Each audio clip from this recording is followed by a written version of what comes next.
Alors, comment pouvons-nous démasquer la malédiction? Parce qu'en fait, je dirais que la malédiction a beaucoup plus de prise sur nous, d'autant plus qu'elle est profondément ancrée dans l'inconscient. Et c'est par ses effets que nous allons pouvoir la reconnaître. De la même manière que quelqu'un qui est habité par le Saint-Esprit va porter les fruits de l'esprit de joie, de bonté, de douceur, de tendresse, de maîtrise de soi, de confiance en les autres, etc. Eh bien, celui qui est habité par une malédiction va aussi porter des fruits de tristesse, de découragement, de haine de soi, de honte de soi, de peur, d'angoisse, de désir de mort, enfin toutes sortes de choses, de refus de son corps.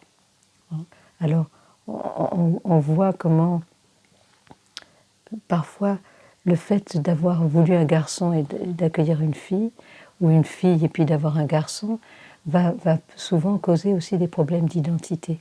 Parce que l'enfant perçoit que il n'est pas celui que l'on attend. Et donc il va vouloir se conformer, sans s'en rendre compte, bien sûr, il va vouloir se conformer à cette attente de ses parents. Et bien sûr, cela ne peut se faire que par la négation de lui-même. Et donc, voilà, il va falloir prendre conscience de cela pour pouvoir, encore une fois, se positionner. Ensuite, il y a aussi un autre signe, donc interrogeons-nous si nous avons du mal à aimer notre corps. Pourquoi nous ne nous supportons pas? Pourquoi qu'est-ce qui s'est passé? Par exemple, une jeune fille avait un mal fou à accepter son corps parce que sa mère était physiquement parfaite, entre guillemets. Elle lui faisait toujours des remarques sur si elle mangeait un peu trop, si elle prenait 1 centimètre ou 2 de trop, etc. Et donc elle en avait conclu qu'elle était moche et elle ne pouvait pas se supporter, elle ne supportait pas son corps. Donc là, c'est le signe qu'il y a un travail sur soi à faire, une prise de conscience, qu'il faut vraiment approfondir la chose.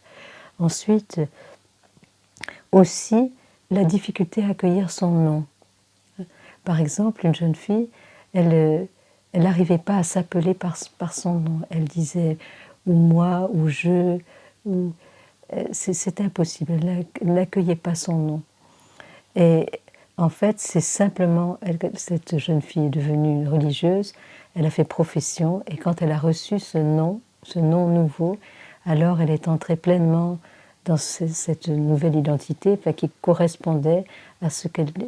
Elle sentait que cela correspondait à ce qu'elle était profondément. Ou parfois même une autre qui s'appelait Angèle, et tout le monde écrivait Angèle. Sur l'état civil, c'était écrit avec un L, et pour elle, c'était important qu'il y ait 2 L.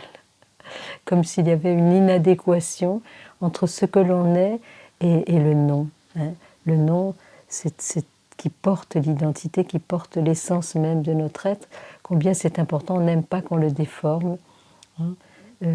On se sent reconnu si vraiment ce nom est prononcé, et prononcé aussi avec tendresse. Ça me fait penser à une jeune fille qui n'aimait pas du tout son nom, et donc il y avait un surnom, mais ce nom, il y avait une vieille dame qu'elle aimait beaucoup, et quand elle l'appelait avec son nom de baptême, eh bien c'était comme du baume sur son cœur.